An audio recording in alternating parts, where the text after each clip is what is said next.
Humanities humanities humanities. जब बच्चे अपने पेरेंट्स से बोलते हैं कि यार मुझे ह्यूमैनिटीज़ लेना है, तो पेरेंट्स को आ जाता है बहुत ज़्यादा गुस्सा। और बच्चों को तो खुद ज़्यादा ह्यूमैनिटीज़ के बारे में उस समय कुछ समझ में आता नहीं है कि क्या बताएं पेरेंट्स को, कैसे क्या पूरी सोसाइटी को बताएं कि भाई मैं ह्यूमैनिटीज़ क्यों लेना चाह रहा हूँ। तो आज मैं हाजिर हो गया हूँ यार। आज हम पूरा यही डिस्कस करने वाले हैं कि ह्यूमैनिटीज़ अगर आप ले रहे हैं 11th-12th में, तो आपको क्यों लेना चाहिए और क्यों नहीं लेना चाहिए। Hello everyone, my name is Guru टेहंगुरिया, 95.6% in class 12th humanities. तो यार मैं एक ह्यूमैनिटीज़ का स्टूडेंट हूँ, इसलिए मैं आपको सबसे अच्छे से बता पाऊँगा कि आखिर ये ह्यूमैनिटीज़ होता क्या है और आपको 11th-12th में लेना चाहिए कि नहीं लेना चाहिए। वीडियो चालू करूँ इससे पहले दो बहुत ही इंपॉर्टेंट बातें आपको बतानी है। सबसे पहले आती है यार कि मैं एक ह्यूमैनिटीज़ का बच्चा हूँ। इसका ये मीनिंग बिल्कुल भी नहीं है कि आज की वीडियो में सिर्फ मैं ह्यूमैनिटीज़ की तारीफ़ पर तारीफ़ कर दूंगा और बिल्कुल सबको फोर्स कर दूंगा ह्यूमैनिटीज़ लेने के लिए। आज मैं आपको पूरी रियलिटी बताना चाह रहा हूँ यार, रियलिटी में ह्यूमैनिटीज़ क्या होता है, आपको ह्यूमैनिटीज़ लेना चाहिए नहीं लेना चाहिए, क्या क्या रिस्क होती है, क्या क्या बेनिफिट्स होते हैं, पूरा हम देखने वाले हैं। और दूसरी बहुत ही इंपॉर्टेंट बात आपको बतानी है यार कि अगर आप ये वीडियो देख रहे हैं तो मेरी दिल से आपसे रिक्वेस्ट है यार कि अपनी पेरेंट्स के साथ देखिएगा और पूरी बारीकी से देखिएगा। तो अगर ये वीडियो पेरेंट्स देख रहे हैं तो सबसे पहले उनको मेरा नमस्ते। सीधा इस वीडियो को आप चालू करते हैं। तो यार वीडियो को चालू करें इससे पहले छोटी मोटी चीज़ें क्लियर कर लेते हैं जो ह्यूमैनिटीज़ से रिलेटेड होती हैं। मोस्टली बच्चों को ह्यूमैनिटीज़ का पता चलता है, जैसे मुझे पता चला था जब क्लास 12 CBSE का रिजल्ट आता है और टॉपर ह्यूमैनिटीज़ से निकलते हैं। जब दिमाग में एक बहुत बड़ा क्वेश्चन आता है यार ये ह्यूमैनिटीज़ कौन सा सब्जेक्ट है, तो यहाँ पर एक बहुत बड़ा डाउट आता है कि यार आर्ट्स ही को ह्यूमैनिटीज़ बोलते हैं कि ह्यूमैनिटीज़ और आर्ट्स अलग अलग चीज़ें होती हैं। तो यार ह्यूमैनिटीज़ और आर्ट्स एक ही चीज़ होती है। कई जन उसे ह्यूमैनिटीज़ बुलाते हैं, कई जन उसे आर्ट्स बुलाते हैं। उसका अभी ह्यूमैनिटीज़ नाम रख गया, पहले उसको आर्ट्स ही बुलाया जाता था। और एक और चीज़ क्लियर कर देता है कि ह्यूमैनिटीज़ में सब्जेक्ट कौन से होते हैं। तो ये बाकी स्ट्रीम की तरह नहीं है यार, पर गिने चुने 3-4 सब्जेक्ट होते हैं। यहाँ पर बहुत सारे सब्जेक्ट हमारे सामने आ जाते हैं। कुछ मैं आपको बता देता हूँ। हिस्ट्री हो गया, political science, economics, sociology, psychology, geography etcetera, बहुत सारे सब्जेक्ट होते हैं। कुछ आपके से मेन सब्जेक्ट रहेंगे, कुछ आपके ऑप्शनल रहेंगे। ये कर आप पूरा ले सकते हैं। अगर मैं अपनी बात करूँ तो मेरे थे history, political science, economics, physical education और इंग्लिश, ये मैंने लिए थे। तो यार सबसे पहले अगर ह्यूमैनिटीज़ की बात करते हैं तो एक बहुत बड़ा क्वेश्चन आता है कि ह्यूमैनिटीज़ वीक लोगों का सब्जेक्ट है कि आपको पीक में ले जाने वाला सब्जेक्ट है। कि सोसाइटी में तो सब यही बोलते हैं कि गधे बच्चे ह्यूमैनिटीज़ ले लेते हैं, ह्यूमैनिटीज़ में कोई फ्यूचर नहीं है। तो पूरा हम यही देखेंगे यार। तो सबसे पहले ये डाउट क्लियर करता हूँ, जी बिल्कुल नहीं, ह्यूमैनिटीज़ वीक लोगों का सब्जेक्ट बिल्कुल नहीं है। ये जैसी बाकी स्ट्रीम होती है वैसा ही एक स्ट्रीम है जहाँ पर आप बहुत कुछ सीख सकते हैं और फ्यूचर में बहुत सक्सेसफुल हो सकते हैं। तो अब एक क्वेश्चन आता है कि ह्यूमैनिटीज़ को सब वीक लोगों का सब्जेक्ट क्यों बोलते हैं, ऐसा क्यों बोलते हैं कि बिल्कुल ये स्ट्रीम जो है बहुत वीक लोगों की है। तो इसका सिंपल रीज़न ये है कि जैसा आपको बाकी स्ट्रीमों में एक फ्यूचर दिख जाता है, आपको ह्यूमैनिटीज़ में वैसा फ्यूचर नहीं दिखता।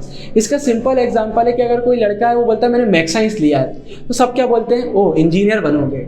कोई ने अगर बायो लिया है तो हम बोलते थे वो तुम डॉक्टर बनने वाले हो। कोई ने कॉमर्स लिया, अच्छा बैंक की सर्विस में जाना है या लॉ कर लोगे। अब ह्यूमैनिटीज़ कोई बोलता सब बोलते क्या ह्यूमैनिटीज़ में क्या करोगे, कुछ बता दो यार, मैं तो यही समझ में नहीं आ रहा ह्यूमैनिटीज़ में तुम्हारा फ्यूचर क्या है। तो क्या होता है, ह्यूमैनिटीज़ का फ्यूचर फिक्स नहीं होता है। ह्यूमैनिटीज़ में बहुत सारे ऑप्शन होते हैं। और यहाँ पर एक और चीज़ें आती है जिसकी वजह से लोगों को डर लगने लगता है ह्यूमैनिटीज़ लेने के लिए। वो ये है कि ह्यूमैनिटीज़ ना आपको कोई पर्टिकुलर एक फील्ड नहीं दे देता है। जैसे अगर मैथ साइंस की बात करते तो भाई इंजीनियरिंग वही कर सकता है जिसने मैथ साइंस किया। ह्यूमैनिटीज़ में ऐसा नहीं है। अगर आप लॉ कर रहे हो, आप यूपीएससी का प्रिपरेशन कर रहे हो, आप जर्नलिज्म कर रहे हो, कोई भी कर सकता है। एक मैथ साइंस का बच्चा भी कर सकता है, कॉमर्स का भी कर सकता है, बायो का भी कर सकता है, ह्यूमैनिटीज़ का भी कर सकता है। तो क्वेश्चन आता है यार ह्यूमैनिटीज़ की खुद का क्या वजूद है, खुद की क्या वैल्यू है।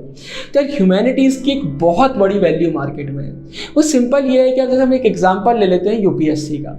बहुत सारे लोग यूपीएससी करते हैं और ऐसा नहीं है कि सिर्फ ह्यूमैनिटीज़ के बच्चे यूपीएससी निकालते हैं, मैथ साइंस के बहुत बच्चे निकालते हैं। तो फिर सब क्यों बोलते हैं कि यूपीएससी के लिए आपको ह्यूमैनिटीज़ ले लेना चाहिए। इसका सिंपल रीज़न ये है यार कि एक जो मैथ साइंस का बच्चा है, अगर वो सोचता है कि उसको यूपीएससी करना है तो उसको पूरी 11th और 12th की ह्यूमैनिटीज़ की बुक्स पढ़नी पड़ती हैं। तो इससे अच्छा होगा अगर हमने यूपीएससी का डिसाइड कर ही लिया तो हम अभी से पढ़ना चालू कर दें। अगर आपको जर्नलिज्म करना है तो भाई आपको केमिस्ट्री, फिजिक्स, जर्नलिज्म में इतने मदद नहीं आएंगे आपको जितना पॉलिटिक्स, हिस्ट्री और बाकी सब्जेक्ट ह्यूमैनिटीज़ के आ जाएंगे। इसलिए लोग जिन्हें जर्नलिज्म करना होता है वो भी ह्यूमैनिटीज़ ले लेते हैं। अगर आपको लॉ करना है या कोई भी आपको ऐसी गवर्नमेंट सर्विस में जाना है तो ह्यूमैनिटीज़ सब्जेक्ट बहुत हेल्पफुल होते हैं। कोई भी नॉन टेक्निकल जॉब अगर है तो वहाँ पर ह्यूमैनिटीज़ के सब्जेक्ट की आपको बहुत ज़्यादा मदद मिलती है। आप खुद किसी भी एग्ज़ाम के बड़े बड़े एग्जामों का सिलेबस निकालिएगा, आपको खुद पता चलेगा कि पूरा सिलेबस तो ह्यूमैनिटीज़ के 11-12 से मैच करता है बहुत कुछ। तो ये एक फ़ायदा मिलता है। साथ ही साथ एक और बहुत बड़ा फ़ायदा मिलता है, वो ये है कि अगर आप मैथ्स साइंस बायो लेते हो तो आप बिल्कुल फंस जाते हो। बायो ले लिया तो भाई आप नीट में फंस जाओगे, अगर आपने मैथ्स साइंस ले लिया तो आप जेई में फंस जाओगे, लेकिन ह्यूमैनिटीज़ में आप फ्री हो जाते हो। यह आपको मौका मिलता है अपनी स्किल्स को डेवलप करने का। अगर मैं अपनी बात करूं तो मैंने ह्यूमैनिटीज़ लेने के बाद पोइट्री लिखना चालू किया, मैंने स्केचिंग चालू करी, मैंने यूट्यूब चैनल जैसे मैं कॉलेज में आया मैंने चालू किया, और बहुत सारी चीज़ें ऐसी है जो मैं साथ ही साथ में कर रहा हूँ, मेरी पढ़ाई भी चल रही है। तो ये हो जाता है, एक फ़ायदा आपको मिल जाता है, साथ ही साथ आपका प्रिपरेशन हो जाता है। जैसे मैंने सोचा था यार फ्यूचर में होगा तो मैं भी यूपीएससी दूंगा, तो मेरे यूपीएससी का प्रिपरेशन चल रहा है। मेरा 11th पूरा सिलेबस हो चुका है, 12th का पूरा सिलेबस हो चुका है, मैं बीए कर रहा हूँ तो कहीं ना कहीं मेरा यूपीएससी का सिलेबस हो रहा है। तो ये कुछ ऐसे प्रॉफिट होते हैं जो आपको ह्यूमैनिटीज़ में मिल जाते हैं। पेरेंट्स को डर इस बात का लगता है यार कि ह्यूमैनिटीज़ में कोई सीधा फ्यूचर नहीं दिखता है। मतलब अगर कोई कल ये पूछ लेगा कि आपका बच्चा ह्यूमैनिटीज़ में क्या करेगा, तो आप ये तो नहीं बोल सकते ना कि वो कलेक्टर बनेगा। ये कलेक्टर हर कोई नहीं बन सकता, हर कोई आईएएस नहीं बन सकता। तो यहाँ पर पेरेंट्स को लगता है यार क्या फ्यूचर है, लेकिन मैथ्स साइंस में हर एक बच्चा बोल देता है मैं इंजीनियर बन जाऊंगा, भले ही फिर वो घिसे पिटे कॉलेज से एक इंजीनियर बन गया हो, लेकिन फाइनली वो बन एक इंजीनियर जाता है। एक डॉक्टर भी कुछ ना कुछ करके डॉक्टर बन ही जाता है। तो ऐसी चीज़ें हो जाती हैं जिस वजह से लोग ह्यूमैनिटीज़ लेने में डर जाते हैं। लेकिन अब सबसे पहले मैं आपको ह्यूमैनिटीज़ के बेनिफिट्स बताता हूँ, फिर आपको बताऊंगा कि ह्यूमैनिटीज़ के कुछ ऐसी भी है जहाँ नुकसान भी हमको होता है। तो अगर बेनिफिट्स की बात करते हैं तो सिंपल चीज़ें, पहले आपको मौका मिलता है चीज़ें एक्सप्लोर करने का, अपने आप को आगे बढ़ाने का, है ना। आप अपनी पूरी स्किल डेवलप कर सकते हो। 21st सेंचुरी यार अभी पुराना ज़माना चलाया गया कि बुक का नॉलेज आपको सक्सेसफुल बना रहा है। आजकल आपको हर चीज़ का नॉलेज होना चाहिए और बहुत सारी स्किल्स आपके अंदर होनी चाहिए। अच्छी कम्युनिकेशन स्किल होनी चाहिए, राइटिंग स्किल होनी चाहिए, बहुत सारी हॉबीज़ होना चाहिए, कब आप ज़िंदगी में कुछ आज की डेट में कर सकते हैं। तो पहला आपको फ़ायदा ये मिलता है। दूसरा ये होता है कि भाई जब आपकी स्किल डेवलप होती है तो बहुत सारी ऐसी चीज़ें जो आपके लिए खुल जाती हैं। हर कोई एक टीचर नहीं बन सकता, हर कोई एक आईएएस नहीं बन सकता, हर कोई लॉयर नहीं बन सकता। ह्यूमैनिटीज़ आप ये सब कर सकते हैं क्योंकि आपकी स्किल्स बहुत सारी डेवलप हो जाती है। तो ये आपको ह्यूमैनिटीज़ से फ़ायदा मिलता है। और एक और फ़ायदा आपको ये मिलता है कि ह्यूमैनिटीज़ में जैसे जैसे आप क्या होता है आप बड़े होगे, आगे बढ़ोगे, अभी आपको समझ में नहीं आएगा, लेकिन जब आप 12th पार करोगे, जब 11th पार करोगे तो ना आपका थोड़ा दिमाग खुलने लगता है और बहुत सारी चीज़ें आपको ऐसी पता चलती है जो शायद पहले आपको पता नहीं थी। तो ह्यूमैनिटीज़ के पूरे फ़ायदे हो जाते हैं। अब इसके बाद कुछ हम नुकसान की भी बात कर लेते हैं और फाइनल में बहुत इंपॉर्टेंट बात भी हमको करना है।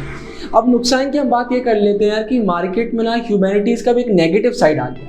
वो नेगेटिव साइड ये है कि आजकल जैसे पहले मैथ्स साइंस फेमस हो रहा था वैसे ह्यूमैनिटीज़ फेमस हो रहा है। तो बहुत सारे बच्चे गलती क्या करते हैं, बिना सोचे समझे ह्यूमैनिटीज़ के पीछे भाग जाते हैं कि अगर दुनिया से अलग मुझे बनना है तो मुझे ह्यूमैनिटीज़ लेना चाहिए, जो एक सबसे बड़ी मिस्टेक होता है। इसके बाद दूसरी चीज़ ये होती है कि भाई आज के डेट में 90+ बच्चे जो ह्यूमैनिटीज़ लेते हैं, 90% प्लस बच्चे, उनका मेन गोल यूपीएससी होता है। लेकिन वो ये नहीं समझते कि भाई यूपीएससी जो ह्यूमैनिटीज़ का नहीं, वो कोई भी स्ट्रीम से आप कर सकते हो। और साथ ही साथ यूपीएससी एक बहुत ही टफ कंपटीशन आप बोल सकते हो। ऐसा नहीं है कि आप गोल बना के आए हो तो आप बन ही जाओगे आईएएस आईपीएस। यूपीएससी बहुत डिफिकल्ट होता है। हर साल की बात करें तो अप्रॉक्स ओनली 180 आईएएस बनते हैं। तो अगर आप सोच रहे हो कि आईएएस बनने की चांसेस कितनी है, तो सिर्फ 1 से 2% है। तो इसमें कंपटीशन होता है। मैं आपको डरा नहीं रहा हूँ, आपको रियलिटी बता रहा हूँ। अगर आपको जर्नलिज्म करना है तो बहुत सारे लोग बोलते हैं ह्यूमैनिटीज़ बेस्ट है, जो कि है जर्नलिज्म के लिए। लेकिन यहाँ पर भी अब आपको समझना चाहिए कि हर कोई एंकर नहीं बन जाता। हर कोई ऐसा नहीं है कि वो जर्नलिज्म बन के, जर्नलिस्ट बन के बहुत कमा लेगा लाखों में। कई लोगों को बहुत स्ट्रगल करना पड़ जाता है। तो ये कुछ चीज़ें होती है जो आपको पता होना चाहिए। इसको आगे बढ़ाऊँ इसलिए आपको एक बहुत इंपॉर्टेंट चीज़ बता देता हूँ यार। आप कोई भी स्ट्रीम सेलेक्ट करते हो, ह्यूमैनिटीज़ हो चाहे कोई भी, बस आपको कुछ चीज़ें याद रखना है। सबसे पहला आता है बेस्ट, दूसरा आता है वर्स्ट और तीसरा आता है बैकअप। कोई भी चीज़ का अगर आप ड्रीम देख रहे हो तो उसका बेस्ट देखो, उसका वर्स्ट देखो और उसका बैकअप देखो। जैसे आप सोच रहे हो आपको ह्यूमैनिटीज़ लेना है, क्यों लेना है? आपको एक आईएएस बनना है, मतलब आपको एक कलेक्टर बनना है भाई, तो ये आपका हो गया बेस्ट। लेकिन अब वर्स्ट देखो यार, अगर मैंने ह्यूमैनिटीज़ ले लिया और मैं एक कलेक्टर नहीं बन पाया, मैं यूपीएससी नहीं निकाल पाया, तो फिर मैं क्या करूँगा? तो भाई हो सकता है बीए का, चलो हम बोल देते हैं सबसे नीचे आप क्या देख सकते हो, कोई भी नॉन टेक्निकल जॉब मिल जाएगी आपको, तो इसको हम बोल देते हैं वर्स्ट। ये हो गया। अब इसके बाद बैकअप कि यार अगर मुझे टीचिंग जॉब में नहीं जाना तो मेरे पास बैकअप क्या है? बैकअप ये हो सकता है भाई कि आपका कोई फैमिली बिजनेस चल रहा है या कोई और आपको जॉब पता है जो बहुत अच्छी है, तो वो आपका बैकअप हो गया। लेकिन मोस्टली लोगों के पास बैकअप नहीं होता है। तो अगर आप अपने बेस्ट और अपने वर्स्ट से खुश हो तो भाई वो स्ट्रीम आपके लिए इंतजार कर रही है। ये सिंपल है भाई, या तो आप डॉक्टर बन जाओगे, अगर आप डॉक्टर नहीं बनते तो हो सकता है आपको फार्मेसी का कोर्स करना पड़े बायो में, तो क्या आप फार्मेसी के कोर्स से भी उतना खुश होगे जितने आप डॉक्टर के कोर्स से हो रहे हो? अगर आंसर हाँ आता है तो भाई बायो आपका इंतजार कर रहा है। तो कुल मिला के बेस्ट, वर्स्ट और बैकअप आपको देखकर चलना चाहिए। अगर आप बेस्ट से खुश हो लेकिन वर्स्ट से नहीं हो और आपके पास बैकअप नहीं है तो फिर आपको आगे नहीं बढ़ना चाहिए। ये गलती कभी मत करना यार मुझे तो आईएएस बनना है तो मैं तो ह्यूमैनिटीज ले लेता हूँ।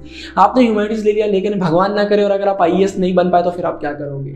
फिर आपको टीचिंग के जॉब में जाना पड़ेगा, जर्नलिज्म में जाना पड़ेगा, कंटेंट राइटिंग करना पड़ेगा, आप होटल मैनेजमेंट में जा सकते हो, लॉ में जा सकते हो, फील्ड है, लेकिन क्या उसमें आप इतना खुश होगे जितना आप एक कलेक्टर बनने के बाद हो रहे हो?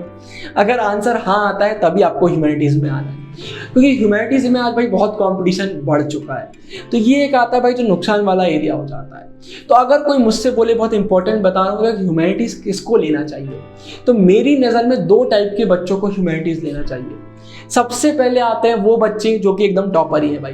टॉपर इन द सेंस में मार्क्स की बात नहीं कर रहा हूँ, कि कम्युनिकेशन स्किल भी अच्छी है, उनके पास बहुत सारी हॉबीज़ हैं, पढ़ाई में भी अच्छे हैं, वो हंसते खेलते यूपीएससी का प्रिपरेशन कर लेंगे, या उनको जर्नलिज्म करना है वो कर लेंगे, लॉ कर लेंगे, कुछ भी कर लेंगे, लेकिन वो पढ़ने को तैयार है, वो टॉप 10 में आते हैं, किसी भी चीज़ में वो टॉप में आ रहे हैं। ऐसे बच्चों को हंसते हंसते ह्यूमैनिटीज लेना चाहिए, क्योंकि अगर टॉप में आ रहे हैं तो सक्सेसफुल हो जाएंगे। दूसरे उन बच्चों को लेना चाहिए जो टॉपर नहीं हो रहे, मैं बोलता हूँ 33% वाले हो, लेकिन उनमें जज्बा और जुनून दोनों है। मतलब उनके अंदर से हाय यार मैं टॉपर को पटक दूंगा, भाई कोई टॉपर कुछ नहीं मेरे आगे, मैं कुछ ना कुछ कर ही लूंगा। ऐसे बच्चों को लेना चाहिए, और ये सोच कर नहीं कि मैं कुछ ना कुछ कर ही लूंगा, जो सच में अंदर से मानते हैं कि वो कुछ कर सकते हैं, उन्हें ह्यूमैनिटीज लेना चाहिए। लेकिन अगर आप इन दोनों कैटेगरी में नहीं आते, बस आप ये बोल रहे हैं ह्यूमैनिटीज ले लेते हैं, तो यार एक बहुत बड़ा आपको लॉस हो सकता है, क्योंकि ह्यूमैनिटीज में कंपटीशन बहुत हाई है भाई। सीधे सीधे जर्नलिज्म की बात करें तो टीवी पे कितने एंकर आपको देखने को मिल जाते हैं। अगर आप रिपोर्टर बन के खुश हो तो यार ठीक है, लेकिन अगर आपको एक एंकर बनना है तो कंपटीशन है। इसके बाद भाई छोटी मोटी जॉब में सब मिल जाते हैं, लेकिन सिविल सर्विसेज में बहुत कम लोग जा पाते हैं। तो आपको अगर छोटी मोटी जॉब से आप खुश हो तो यार ठीक है। तो ऐसी कुछ चीज़ें आती हैं जो आपको देखकर ह्यूमैनिटीज लेना चाहिए। लेकिन ओवरऑल अगर बात करते तो ह्यूमैनिटीज बिल्कुल भी वीक लोगों का सब्जेक्ट नहीं है, एक बहुत ही मस्त सब्जेक्ट है, और आने वाले फ्यूचर में बहुत स्कोप इसका बढ़ने वाला है, क्योंकि ह्यूमैनिटीज में एकदम लोगों का क्रेज आया है भाई। बहुत सारी जॉब अपॉर्चुनिटीज खुल रही हैं, ऑनलाइन ज़माना हो चुका है, आपको जॉब की कमी तो ह्यूमैनिटीज में नहीं पड़ने वाली है। लेकिन बात आ जाती है इंटरेस्ट की। तो मैंने पूरी वीडियो में कहीं पर ये नहीं बोला कि आपको जॉब नहीं मिलेगी ह्यूमैनिटीज में, लेकिन मैंने क्या बोला, अगर आप बेस्ट से खुश हो तो आपको, अगर वर्स्ट से भी खुश हो तो ही आपको ह्यूमैनिटीज लेना चाहिए। तो ऐसा पूरा आता है किसी भी सब्जेक्ट का। तो अगर ह्यूमैनिटीज की बात करें तो भाई आपके लिए यूपीएससी खुला हुआ है, जर्नलिज्म खुला हुआ है, लॉ खुला हुआ है, होटल मैनेजमेंट खुला हुआ है, कंटेंट राइटिंग में जा सकते हो, एडिटिंग में जा सकते हो, ग्राफिक डिजाइनिंग में जा सकते हो, फैशन डिजाइनर आप बन सकते हो, और इतनी सारी चीज़ें कि आप सोच भी नहीं सकते हो। तो अगर आप कल्चरल एक्टिविटीज़ में बहुत अच्छे हो तो आपको आर्ट्स ले लेना चाहिए, ह्यूमैनिटीज़ ले लेना चाहिए। अगर आप पढ़ने में अच्छे हो और आप बड़े एम रखते हो तो भी आपको ह्यूमैनिटीज़ ले लेना चाहिए, और अगर आप अपने आप को एक्सप्लोर करना चाहते हो तो भी आपको ह्यूमैनिटीज़ ले लेना चाहिए।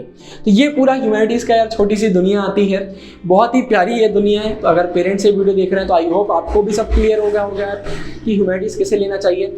ऐसी बहुत सारी यूट्यूब पर आपको वीडियो मिल जाएंगी जो ह्यूमैनिटीज़ का करियर बता रहे हैं, तारीफ़ कर रहे हैं। तो मैं सोचा ऐसी वीडियो तो मैं नहीं बनाऊँगा, मैं एक रियलिटी लेकर आऊँगा, सही चीज़ें भी बताऊँगा, जो चीज़ें इसमें ह्यूमैनिटीज़ की गलत है वो भी मैं आपको पूरी बताऊँगा। तो ऐसा पूरा हमारा ह्यूमैनिटीज़ का आता है। इसी के साथ इस वीडियो को खत्म करता हूँ यार। अगर वीडियो अच्छी लगी तो वीडियो को लाइक कीजिएगा, चैनल को सब्सक्राइब कीजिएगा। तब तक के लिए साइनिंग ऑफ, गुरु टेक इंडिया, बाय बाय।